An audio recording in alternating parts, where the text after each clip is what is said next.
사랑하는 프라미스 성도 여러분, 좋은 아침입니다. 어느덧 우리에게 봄이 다가왔습니다.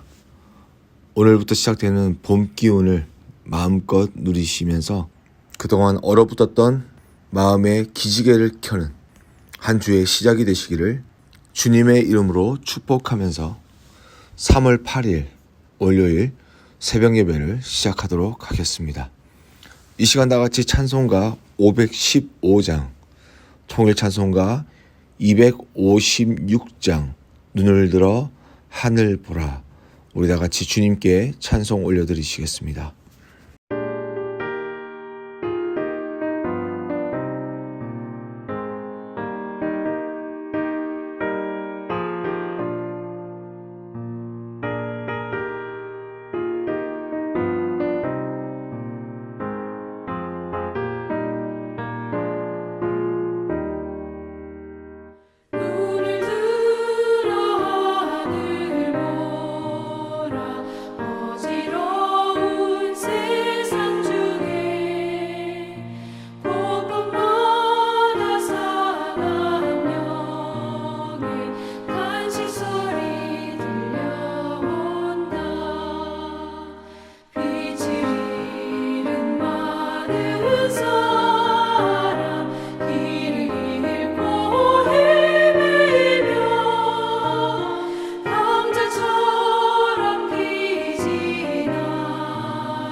외치는 자 많건 많은 생명수는 말라서라.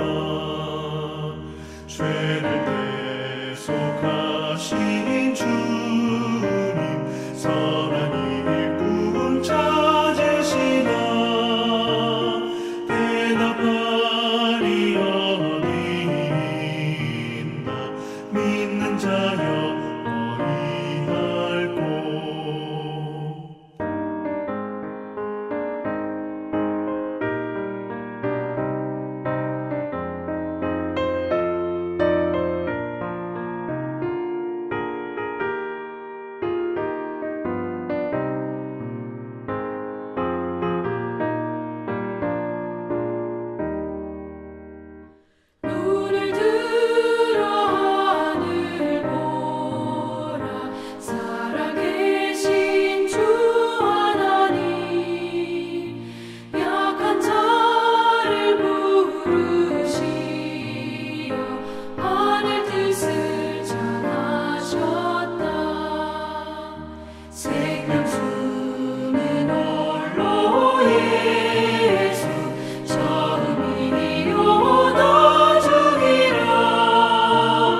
주님 너를 부르신다. 믿는 자여 이할고. 눈을 들어 하늘 보라. 다시 사신 그리스도 만백성을 사랑하사 오래 참고 인내하신 우리 구주, 그의 심판하시는 날 곧 가까이 임하는데 믿는 자여 이할고.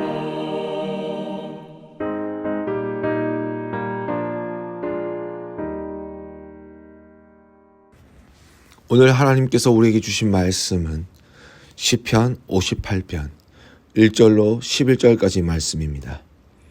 시편 58편 1절로 11절까지 말씀, 우리 다 같이 말씀을 받들어 읽도록 하겠습니다. 통치자들아, 너희가 정의를 말해야 하거늘 어찌 잠잠하냐. 인자들아, 너희가 올바르게 판결해야 하거늘 어찌 잠잠하냐. 아직도 너희가 중심의 악을 행하며 땅에서 너희 손으로 폭력을 달아주는도다. 악인은 모태에서부터 멀어졌으며 나면서부터 곁길로 나아가 거짓을 말하는도다. 그들의 독은 뱀의 독 같으며 그들은 귀를 막은 귀머거리 독사 같으니 술사에 홀리는 소리도 듣지 않고 능숙한 술객의 요술도 따르지 아니하는 독사로다. 하나님이여, 그들의 입에서 이를 꺾으소서. 여호와여, 젊은 사자의 어금니를 꺾어내시며 그들이 급히 흐르는 물같이 사라지게 하시며 겨누는 화살이 꺾인 같게 하시며 소멸하여 가는 달팽이 같게 하시며 만삭되지 못하여 출생한 아이가 햇빛을 보지 못함 같게 하소서.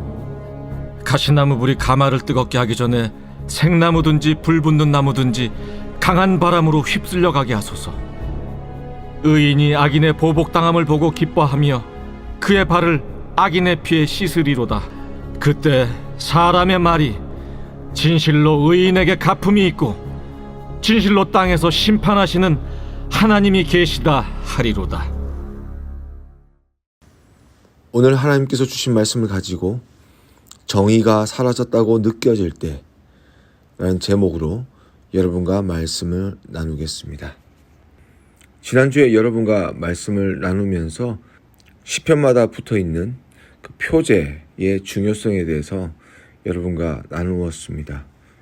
시의 출처나 그리고 상황을 모른다고 할지라도 이 표제를 잘 읽게 되면 이 시의 상황과 분위기 이런 것들을 이해하게 되면서 우리가 이 시를 어떻게 이해해야 될까, 어떻게 해석을 해야 될지 많은 도움을 얻을 수 있습니다.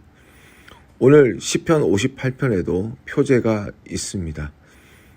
다윗의 시라고 적혀 있습니다.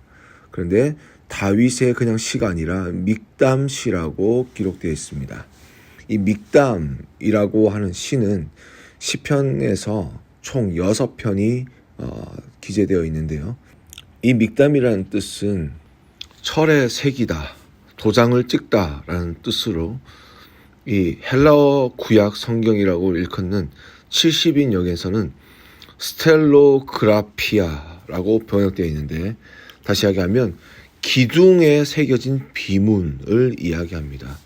그러니까 이 당시 사울의 박해를 피하면서 추적을 당할 때에 여기저기 도망다니게 되는데 그 가운데 이 시를 기록했을 것입니다. 그리고 다윗은 자신의 피신처인 그 동굴에 숨어 지낼 때에 여기저기 그 동굴에 있는 암벽에 이 글을 새겨 놓았을 것입니다. 그래서 믹담이라고 일컫는 것이죠. 그만큼 다윗이 지금 어려운 상황 속에서, 고난과 역경 속에서 이 노래를 하나님을 향하여 부르고 있는 것이죠. 그렇다면 그 내용은 무엇입니까? 그 내용은 바로 1절에서와 같이 통치자들아 너희가 정의를 말해야 하거늘 어찌 잠잠하냐, 인자들아 너희가 올바르게 판결해야 하거늘 어찌 잠잠하냐 라고 말하고 있습니다. 그러니까 다윗은 지금 불의를 보고도 침묵하고 공정한 재판이 이루어지지 않는 사회상을 적나라하게 비판하고 있는 것입니다. 1절에서 나오는 이 인자들이라는 것을 문자적으로 해석한다면 사람의 아들들인데 죄성을 지닌 인간의 자손들임을 생각하여 볼 때 1절 상반절에 언급한 통치자들을 일컬고 있다는 것을 우리는 알 수 있습니다. 그러니까 서로 다른 대상이 아니라 똑같은 사람이라는 것이죠. 그리고 다윗은 더 나아가 2절에서 이렇게 이야기합니다. 아직도 너희가 중심에 악을 행하며 땅에서 너희 손으로 폭력을 달아주는도다. 세상 가운데 힘을 가지고 있는, 권력을 가지고 있는 통치자들이 행하는 그 악행들을 다윗은 지금 고발하고 있습니다. 그들의 마음 가운데 품은 악을 결국 행동으로 옮겨서 선량한 많은 백성들에게 폭행을 일삼는 자가 되었다는 것을 지금 고백하고 있습니다. 이러한 악인들의 행태는 여기서 끝나지 않습니다. 다윗은 3절과 4절과 5절에서 이렇게 고백하고 있습니다. 그는 모태에서부터 멀어졌으며 나면서부터 곁길로 나아가 거짓을 말하는도다. 그들의 독은 뱀의 독 같으며 그들은 귀를 막은 귀머거리 독사 같으니 술사의 홀리는 소리도 듣지 않고 능숙한 술객의 요술도 따르지 아니하는 독사로다. 와, 이만큼 더 저주스러운 말은 없을 것입니다. 정말 모태에서부터 죄성으로 태어나서 술사의 소리나 술객의 요술도 전혀 말 듣지 않는 독사 중에 가장 위험한 독사라는 것이죠. 그 독을 품은 것이 얼마나 독이 강하였든지 정말 하나님으로부터 범죄함이 떳떳이 나타나여지고 오히려 더 많은 사람들의 마음을 유혹하여 죄의 구렁텅이로 내모는 그런 술사나 술객의 요술도 그들의 마음을 바꾸지 못한다라고 말합니다. 엄청난 위험의 상태에 빠져 있음을 알 수 있습니다. 통치자들의 마음뿐만 아니라 그들을 통하여서 그들이 다스리는 그 땅과 그 사회가 얼마나 위험한 상태에 있는지를 다윗은 우리에게 말하고 있습니다. 이런 악인들의 여러 가지 형태를 알았던 이 다윗은 어떻게 그들에게 대항하고 있습니까? 어쩌면 이것이 우리에게 아주 중요한 이야기가 될 수 있을 것 같습니다. 세상 가운데 일어나고 있는 수많은 공의롭지 못한 일들이 우리의 삶 가운데 일어나고 있습니다. 언뜻 보기에는 참 정당한 일인 것 같은데 좀 시간을 지나고 보니 그것 또한 한쪽에 기울어져 버린 그러한 일들입니다. 그래서 어떤 시사평론가가 이런 표현을 하죠. 여러분도 들어보셨겠지만 요즘 사회가 기울어진 운동장이다. 참 그 말이 다가옵니다. 누구에겐 정의가 될 수 있지만 누구에게는 불합리한 일들이 되고 있습니다. 과연 우리의 사회 속에서 정말 정의란 무엇일까를 다시 한번 생각해 봐야 되는 이런 시점에 우리가 있는데 오늘 이 말씀을 우리가 만나게 된 것입니다. 우리가 1년 전부터 시작된 이 팬데믹의 이 상황 속에서 일어났던 많은 갈등들이 있었습니다. 특히 지난 팬데믹 가운데 뉴욕을 강타했던 Black Lives Matter, BLM이라고 하는 그런 무브먼트가 있었습니다. 우리는 과연 그것을 보면서 백인이 정말 흑인을 그렇게 못살게 구는구나 라고 생각했는데 지금을 보니까 그들이 또한 에이시언들을 요즘에 폭행하는 사건들이 여기저기서 일어납니다. 그들은 분명히 차별을 받는다고 해서 이 사회를 규탄하고 또한 못 참겠다라는 많은 사람들이 불특정의 사람들이 나타나서 건물을 부수고 닫혀진 상가에 들어가서 물건들을 빼오고 강탈하는 모습을 보면서 저들이 얼마나 그동안 억압을 당했으면 그것을 이렇게 풀어야 할까라고 하는 사회적 공감대가 있었지만 결국 시간을 지나서 보니 계속해서 그들은 차별을 당했다라는 그 이유로 또 다른 차별을 만들어가고 있습니다. 차별은 또 차별을 낳고 또 아픔은 또 아픔을 낳고 이러한 세상 속에서 우리는 정말 공의라는 것을 어떻게 세워갈 수 있을까요? 그리고 그 공의는 누가 세워야 할까요? 누가 지킬 수 있을까요? 지금 전 세계가 4차 산업시대를 맞이하고 또 포스트 모더니즘을 지나게 되면서 개인의 존중을 계속 이야기하고 있습니다. 정말 개인을 존중하는 건 너무나도 좋습니다. 그러나 여러분 잘 생각해 보십시오. 기준이 없는 개인의 존중. 과연 그것이 의미가 있을까요? 예를 들어 퀸즈에 정육점 100개가 있습니다. 근데 그 정육점마다 자신이 기준하는 100g이 다릅니다. 1파운드의 그 무게가 다릅니다. 그러면 여러분 어떻게 되겠습니까? 어떤 곳에 가서 1파운드를 샀는데 너무 양이 작아요. 어떤 곳에는 너무나도 많아요. 그러면 사람들은 어떻게 해야 될까요? 지금 이 공의가 없다라는 것은 선과 악의 저울을 인간의 기준이 되어다 보니 그것이 모두가 다 기울어지고 그리고 제각기 다른 기준으로 살아가더라는 것이죠. 그것을 존중이라는 의미 속에서 우리는 서로 존중하는 것 같았지만 서로 아파하고 괴로워하며 결국 우리가 살아가는 지금 이러한 세대, 카오스, 혼돈의 세대를 우리는 지나고 있습니다. 다윗을 보십시오. 그의 삶 가운데도 똑같은 불의와 정말 공정치 못한 그러한 일들이 자행되고 있는 사회 속에서 살아가고 있습니다. 그리고 그는 하나님의 백성으로서 이 문제를 풀어가길 원했습니다. 그러면 그는 어떻게 했을까요? 바로 하나님께 이 문제를 고합니다. 자신이 나서서 이 문제를 해결하기 전에 먼저 이 땅의 기준이 되어주시는 하나님께 이 땅을 만드시고 이 땅을 조성하시고 이 땅의 가장 아름다운 모습을 기억하고 계시는 그 하나님께 어떻게 하면 이 문제를 해결해 나갈 수 있을지, 이 기울어진 운동장을 똑바로 세울 수 있을지, 공의가 사라져버린 이 땅 위에 하나님의 공의를 어떻게 하면 다시 세울 수 있을지, 그 정의의 하나님께 다윗은 기도하고 있는 것입니다. 그 내용이 바로 6절부터 9절까지의 말씀입니다. 우리 같이 한번 읽어보겠습니다. 하나님이여 그들의 입에서 이를 꺾으소서.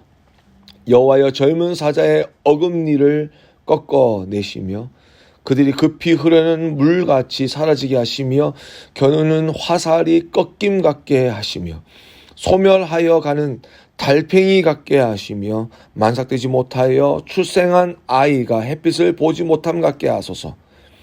가시나무 불이 가마를 뜨겁게 하기 전에 생나무든지 불붙는 나무든지 강한 바람으로 휩쓸려 가게 하소서. 지금 다윗은 통치자들의 잘못된 행위를 하나님께 고발하고 있습니다. 하나님께 단지 맡겼다는 것이 아닙니다.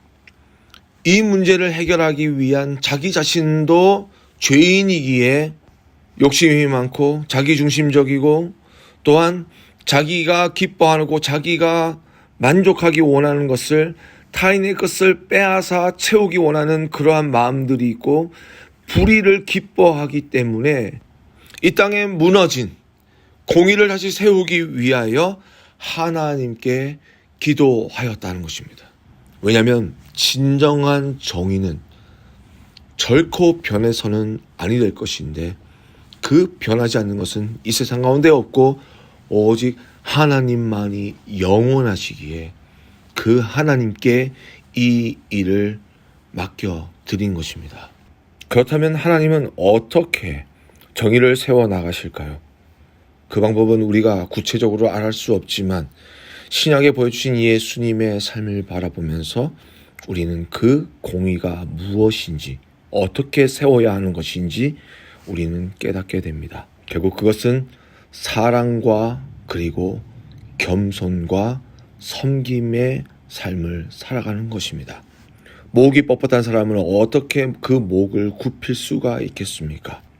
또한 부정한 일을 하고도 그의 마음 가운데 양심에 아무런 죄책감이 없는 정말 딱딱해져 버린 그러한 마음을 어떻게 부드럽게 만들 수가 있겠습니까? 그리고 오늘 본문에 말하는 것처럼 세상에 가장 독한 독을 품은 사람처럼 그의 마음 가운데 욕심이 터져 나오고 정말 폭행이 가해지고 이러한 삶을 살아가는 것이 아무렇지도 않는 그러한 사람을 어떻게 그 마음을 바꿀 수가 있겠습니까? 하지만 바꿀 수가 있습니다. 그것은 바로 십자가에 보여주신 하나님의 사랑이요 낮은 곳까지 임하신 예수 그리스도의 섬김의 자세였으며 겸손의 모습이었습니다. 예수님은 항상 가는 곳에 사람들이 함께했습니다. 창기들이 함께했습니다. 세리들이 함께하였습니다. 무식한 어부들이 함께하였습니다. 귀신 들린 자들이 함께하였습니다. 병든 자, 문둥병 걸린 자, 혈루병을 앓은 자, 이방인들까지 예수님과 함께하였습니다. 우리가 가지고 있는 정의, 살기를 하나님은 원하지 아니하십니다. 그것을 뛰어넘어 계시는 하나님의 절대적인 진리가 선포하고 있는 그 하나님의 공의를 우리가 바라보기를 주님은 원하십니다. 그 속에는 사랑이 있습니다.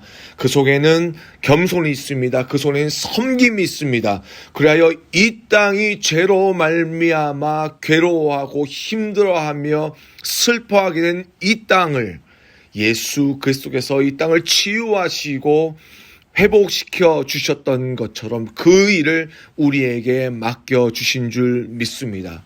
이 세상을 바라볼 때에 세상적인 가치관을 바라볼 것이 아닙니다. 누구의 편에 설 것이 아닙니다. 하나님 편에 서야 할 것입니다. 말씀의 진리가 가르치는 방향으로 우리는 달려가고 모이고 선포해야 할 줄 믿습니다. 그래서 예수님께서 말씀하십니다. 진리가 너희를 자유케 하리라. 그 분열로부터 나눔으로부터 서로 비난하고 손가락질하는 이 죄의 문제를 해결할 수 있는 것은 오직 예수 그리스도의 피요 그것을 선포하고 계시는 하나님의 말씀 진리인 줄 믿습니다. 우리는 단지 지금 진리만을 알아서는 안 됩니다. 진리를 실천하는 자들이 되어야 합니다. 그 진리가 무엇인지를 세상 가운데 가르쳐줄 수 있는 가장 좋은 방법은 살아계신 하나님께서 우리와 함께 하시고 그들의 다스리심을 말미암아 우리가 더 좋은 세상을 만들 수 있다는 그 복음을 전하는 그 강력한 메시지는 결국 우리의 삶이 될 것입니다. 사랑하는 프라미스 성도 여러분, 하나님께서 여러분을 각계각층의 사회 분야마다 세워주신 줄 믿습니다. 그곳에서 빛과 소금으로 살아가기를 원하십니다. 정직하게 살아가십시오. 높은 자리보다 남을 섬기는 낮은 자리를 사모하십시오. 나를 사랑하기보다 나 주위에 있는 사람들을 내 몸과 같이 사랑하고 아껴줄 수 있는 그런 삶을 통하여서 우리의 삶 가운데 나타나신 예수 그리스도의 모습으로 인하여 우리의 가정과 우리의 직장과 우리의 삶의 터전, 더 나아가 이 땅이 정말 하나님의 나라가 임하게 되는 놀라운 축복이 정의와 공의가 살아있는 하나님이 말씀으로 지켜내는 우리 사랑하는 모든 성도들이 될 수 있기를 주님의 이름으로 축복합니다. 우리 다 같이 기도하겠습니다. 하나님 아버지 감사합니다. 오늘 이 시간 우리에게 귀한 말씀을 허락하여 주시고 정말 나누어지고 부정부패가 정말 너무나도 당연시 되어져 버린 이러한 세상 속에서 정말 우리가 어떻게 살아야 할지를 그리고 하나님께서 우리에게 어떤 삶을 원하시는지를 말씀하여 주심을 감사합니다. 어둠이 가득한 이 세상 속에서 정말 하나님의 말씀을 준행함으로 세상 가운데 빛을 발하는 우리 모두가 되게 하여 주시옵소서. 하나님의 말씀을 순종하며 나아갈 때에 남들보다 뒤떨어지는 것 같고 왠지 손해보는 것 같지만 먼저 가고 빨리 가는 것이 아니라 그것보다 올바르게 가는 정말 하나님이 기뻐하시는 길을 선택하고 그것을 믿음으로 묵묵히 살아내는 하나님의 모든 백성들 되게 하여 주옵시고 우리 사랑하는 모든 성도들이 거하는 곳마다 악을 선으로 이기며 높은 곳이 아닌 낮은 곳에서 하나님의 능력을 나타내는 세상의 빛이요 소금의 삶을 사는 그리스도의 십자가가 나타내는 삶이 되게 하여 주시옵소서. 감사하며 예수님의 이름으로 간절히 기도드렸습니다. 아멘. 하늘에 계신 우리 아버지여 이름이 거룩히 여김을 받으시오며 나라 임하옵시며 뜻이 하늘에서 이루어진 것 같이 땅에서도 이루어지이다. 오늘날 우리에게 일용할 양식을 주옵시고 우리가 우리에게 죄 지은 자를 사하여 준 것 같이 우리의 죄를 사하여 주옵시고 우리를 시험에 들게 하지 마옵시고 다만 악에서 구하옵소서. 대개 나라와 권세와 영광이 아버지께 영원히 있사옵나이다. 아멘.